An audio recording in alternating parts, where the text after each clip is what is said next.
Here's something about retirement spending mistakes that I bet you didn't know. They're almost never about the money.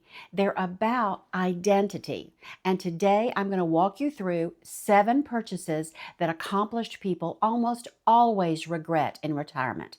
Not because they can't afford them, but because of what's actually driving the purchase. Stay with me on this one. And if you're new here, I'm Elle.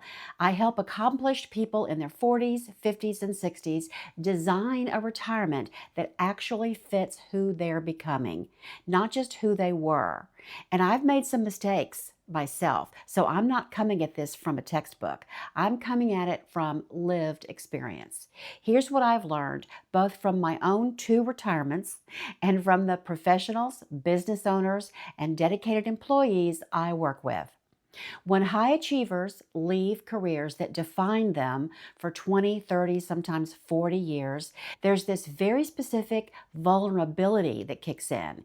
You have the resources, you have the time, and for the first time in decades, you don't have a clear structure telling you who you are every morning. That combination is where expensive regrets are born. So let's get into it. Number 1, the aspirational car.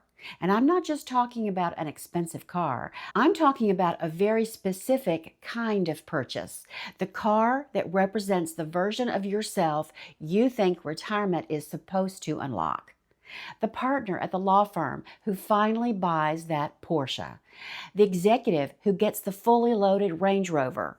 There's nothing inherently wrong with a beautiful car. I love cars and what they can represent. But here's what I want you to pay attention to. If the car is the first major purchase you make in retirement, ask yourself, what is it really doing for you? Because what I see over and over again is that the car is standing in for something. It's saying, I still matter. I'm still successful. I've arrived. But arrived where? You just left.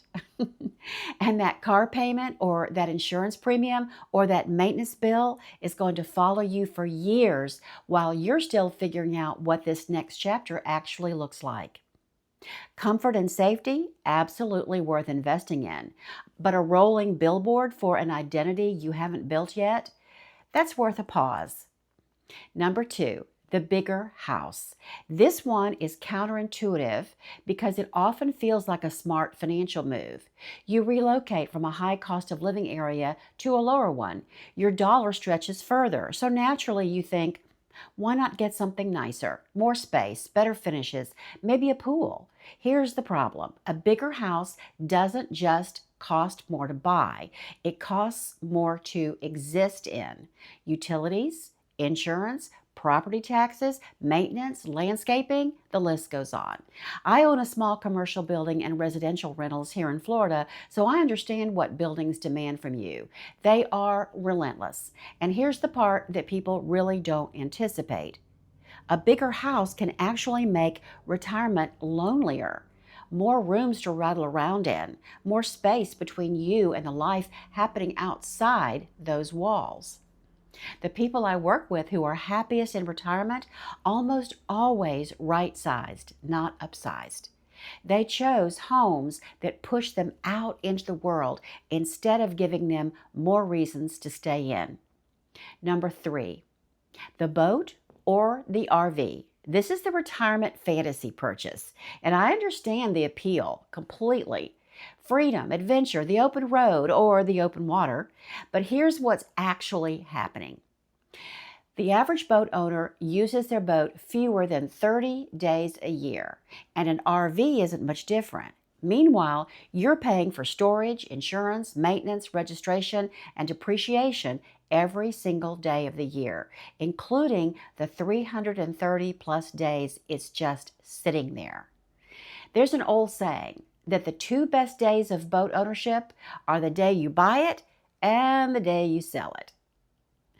And there's a painful amount of truth in that. What people are really buying is the idea of spontaneous adventure.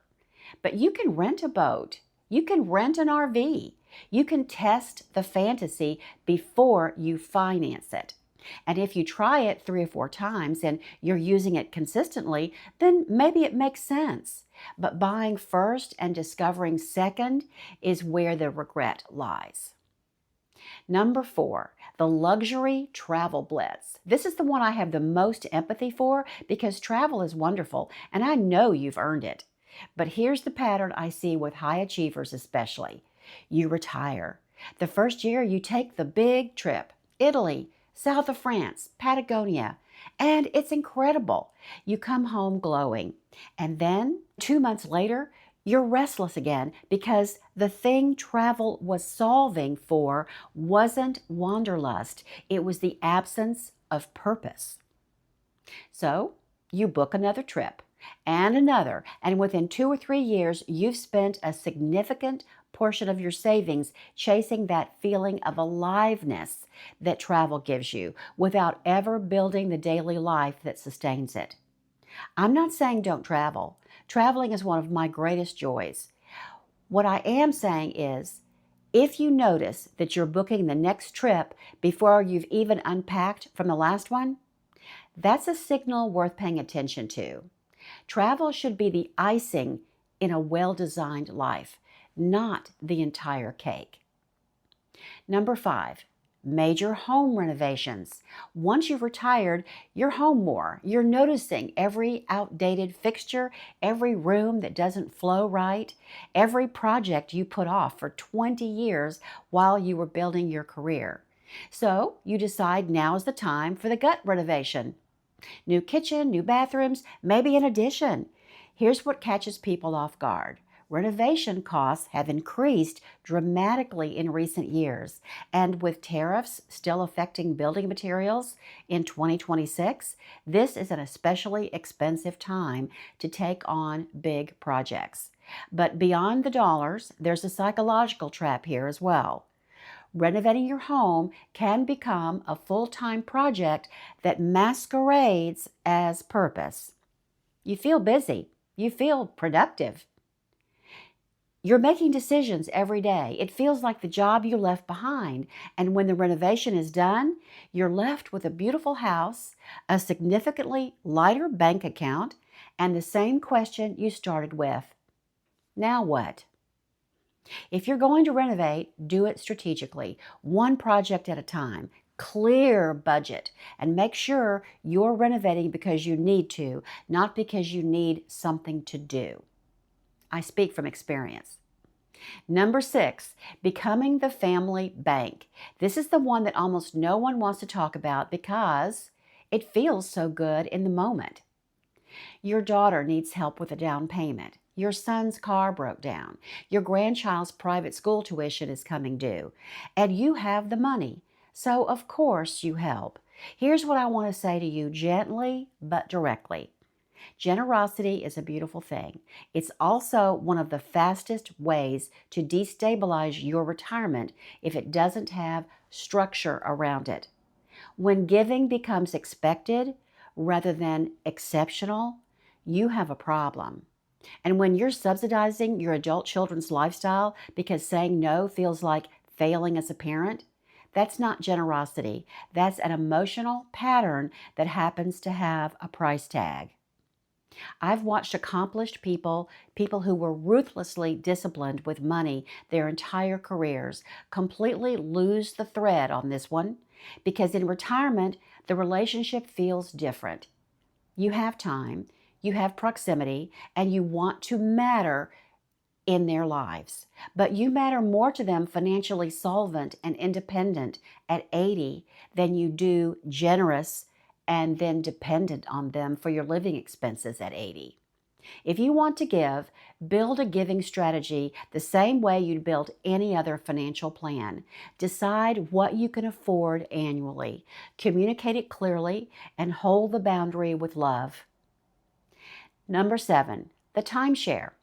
I almost didn't include this one because I thought surely people have gotten the message by now, but they haven't. Timeshares are still being sold aggressively to retirees, often during those vulnerable early months when you're looking for something to look forward to.